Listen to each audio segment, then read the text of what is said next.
Hello friends, welcome to our channel. Our today's topic is conversion of national incomes. So let's get start. तो देखिए हम जो conversion करना सीखेंगे वो हम जीडीपी एट एमपी से एनएनपी एफसी तक जाने में सीखेंगे। यानी कि सबसे पहले जो हमारा कन्वर्जन आता है वो क्या होता है, जी को एन में कन्वर्ट करना, यानी कि ग्रॉस से नेट में जाना या फिर नेट से ग्रॉस में आना। तो देखिए ग्रॉस वर्ड का मतलब क्या होता है, इन टोटल, यानी कि उसमें हर चीज़ इंक्लूड होती है। जबकि नेट वर्ड का यूज़ क्या होता है, उसमें हमें नेट में कोई चीज़ सब्ट्रैक्ट करके आती है, मोस्टली हमारे एक्सपेंसेस। जैसे कि अगर हम कोई बात करते हैं ग्रॉस सैलरी, तो ग्रॉस सैलरी का मतलब क्या हो गया, हमें सैलरी जितनी रिसीव होती है। और अगर हम नेट सैलरी की बात करें तो नेट सैलरी का मतलब क्या हो गया, एक फैमिली की इनकम में से जितने भी उसके घर के अपने खर्चे हैं वो सारे हटा देंगे, देन उसकी नेट सैलरी कितनी बचती है। तो ठीक उसी तरह अगर हमें ग्रॉस को नेट में कन्वर्ट करना है तो हमें क्या करना होगा, हमें डेप्रीशिएशन के एक्सपेंस को माइनस करना होगा अगर हमें नेट में निकालना है तो। और अगर हमें नेट गिवन है और ग्रॉस में जाना है तो हम क्या करेंगे, हम नेट में डेप्रीशिएशन को ऐड कर देंगे तो हमें ग्रॉस मिल जाएगा। नेक्स्ट देखिए, नेक्स्ट हमारा कन्वर्जन है डोमेस्टिक को नेशनल में कन्वर्ट करना। तो अब देखिए डोमेस्टिक का मतलब क्या हो गया, एक कंट्री की इनकम, जबकि नेशनल का मतलब क्या होता है, सिटीजन्स की इनकम। तो यानी कि डी का मतलब हो गया इंडिया की इनकम, जबकि एन का मतलब क्या है, नेशनल का मतलब है इंडियंस की इनकम। तो अगर हमें डोमेस्टिक की इनकम गिवन होती है, हम इसको एक एग्जांपल की हेल्प से समझते हैं। जैसे कि मान लीजिए इंडिया के अंदर अगर टोटल 10 पीपल्स हैं, ठीक है, और ये 10 में से कुछ भी हो सकते हैं, चाहे ये इंडियन हो सकते हैं या ये फॉरेनर्स हो सकते हैं। अगर हर पर्सन की इनकम 10 रुपीज़ है तो इंडिया के अंदर टोटल इनकम कितनी रिसीव हो गई, 100, यानी कि इंडिया की डोमेस्टिक इनकम कितनी हो गई, 100। अब अगर हमें नेशनल इनकम निकालनी है, यानी कि हमें नेशनल पे जाना है, तो हमें इंडियंस की इनकम चाहिए केवल। तो हमें क्या करना होगा, हमें इंडियंस की इनकम के लिए हम हमारी डोमेस्टिक में से सबसे पहले तो इस फॉरेनर्स की इनकम को लेस करेंगे। अगर हम मानते हैं कि जो 10 इंडिया के अंदर लोग रह रहे थे, इसमें से 3 लोग फॉरेनर थे, यानी कि 3 लोग बाहर के थे जो इंडिया में रहकर इनकम अर्न कर रहे थे। तो हमें क्या करना होगा, उस 100 में से इन 30 को माइनस करना होगा। इन 30 का नाम क्या होगा, factor income paid to abroad, क्योंकि हमने एब्रॉड के वासियों को इनकम पे की है। ठीक है, जिस तरह बाहर के लोग इंडिया में रहकर इनकम अर्न कर रहे थे, ठीक उसी तरह इंडिया के भी कुछ लोग हैं जो बाहर रहकर इनकम अर्न करते हैं।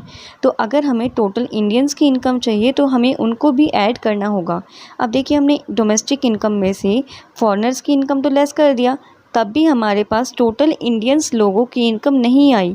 तो हम मान लेते हैं अगर बाहर जो है 5 इंडियंस जो है काम करते हैं, ठीक है, तो बाहर की हमारी इंडिया की इनकम कितनी हो गई, 50, यानी कि उसका नाम दिया जाएगा फैक्टर इनकम फ्रॉम एब्रॉड, कि हमें जो इनकम रिसीव हुई है वो कहाँ से हुई है, एब्रॉड से। तो यानी कि अगर हम 10 में से 5 जोड़ लें एंड देन हम अगर उसमें से 3 को लेस कर दें तो हमें टोटल नेशनल इनकम मिल जाएगी, जो कि हमारी कितनी आ गई, 10 + 5 - 3, यानी कि 12। तो हम क्या कह सकते हैं कि अगर हमें डोमेस्टिक से नेशनल में जाना है तो हम क्या करेंगे, डोमेस्टिक में फैक्टर इनकम फ्रॉम एब्रॉड को ऐड करेंगे और फैक्टर इनकम टू एब्रॉड को माइनस करेंगे। फैक्टर इनकम फ्रॉम एब्रॉड यानी कि फीफा में से अगर हम फैक्टर इनकम टू एब्रॉड यानी कि फीटा को माइनस करते हैं तो भी हमें नेट रिसीव हो जाएगा। यानी कि अगर हम बाहर से 5 लोगों की इनकम रिसीव कर रहे थे 50 और यहाँ पे रह के फॉरेनर्स को 30 इनकम दे रहे थे, तो हम कह सकते हैं इंडियंस को इनकम टोटल मिलनी कितनी चाहिए एब्रॉड से, 20। अब ना तो हम उनको 30 देंगे, ना ही वो हमें 50 देंगे, बल्कि वो हमें इनडायरेक्टली 20 दे देंगे। और हमारी पहले से कितनी थी, 10 + 20 यानी कि 100 + 20 दैट इज़ 120। तो हमारे एग्जांपल से समझ में आया कि अगर हमें डोमेस्टिक से नेशनल में जाना है तो हमें क्या करना होगा, net factor income from abroad को ऐड करना होगा। और इसका जस्ट अपोजिट, अगर हमें वापस रिवर्स होना है, यानी कि हमें नेशनल इनकम गिवन है और हमें डोमेस्टिक पे जाना है, तो हमें क्या करना होगा, net factor income from abroad यानी कि नेट फीफा को माइनस करना होगा। इसके बाद आता है हमारा थर्ड कन्वर्जन, यानी कि मार्केट प्राइस से फैक्टर कॉस्ट पे कन्वर्ट करना। तो देखिए मार्केट प्राइस का मतलब क्या हो गया, जितने भी हमारे गुड्स होते हैं वो मार्केट में आ जाते हैं वो वाला प्राइस। और फैक्टर कॉस्ट का मतलब क्या हो गया कि जब तक वो मार्केट में अवेलेबल नहीं थे, वो केवल अभी फैक्टर पे ही, मतलब फैक्ट्री में ही बने थे, आप ऐसा मान सकते हैं, उसमें अभी टैक्स इंक्लूड नहीं हुए थे। मार्केट तक आते आते जो लोग होते हैं वो बहुत सी गुड्स पे टैक्स लगाते थे, जो कि अब जीएसटी के नाम से जाना जाता है। तो यानी कि अगर हमें मार्केट प्राइस से फैक्टर कॉस्ट में जाना है तो हमें क्या करना होगा, टैक्स को माइनस करना होगा। लेकिन देखिए हमारे जो यहाँ पे टैक्सेस माइनस होंगे वो एक तो इनडायरेक्ट टैक्सेस होंगे, और क्योंकि गवर्नमेंट अगर प्रोड्यूसर से टैक्सेस लेती है तो उनके बदले में कहीं ना कहीं किसी ना किसी फॉर्म में उनको सब्सिडीज़ भी प्रोवाइड करती है। तो अगर हम किसी से कोई भी चीज़ रिसीव करते हैं एंड उनको कुछ अमाउंट पे करते हैं, तो हम क्या करते हैं, हम दोनों को प्लस माइनस करके उसका नेट निकाल लेते हैं। तो उसी तरह हम यहाँ पे भी करेंगे, हम नेट इनडायरेक्ट टैक्सेस निकाल लेंगे। यानी कि हमने गवर्नमेंट को जितना भी टैक्सेस पे किया, इनडायरेक्ट टैक्सेस, मान लेते हैं अगर हमने गवर्नमेंट को 10 रुपये टैक्स पे किए, बदले में गवर्नमेंट ने हमें 2 रुपये की सब्सिडी दी, ठीक है। तो हम गवर्नमेंट को इनडायरेक्टली भी तो बोल सकते हैं कि हम कितना देंगे, यानी कि हम गवर्नमेंट को टैक्स देंगे 8, that is net indirect tax equals to indirect tax minus subsidies.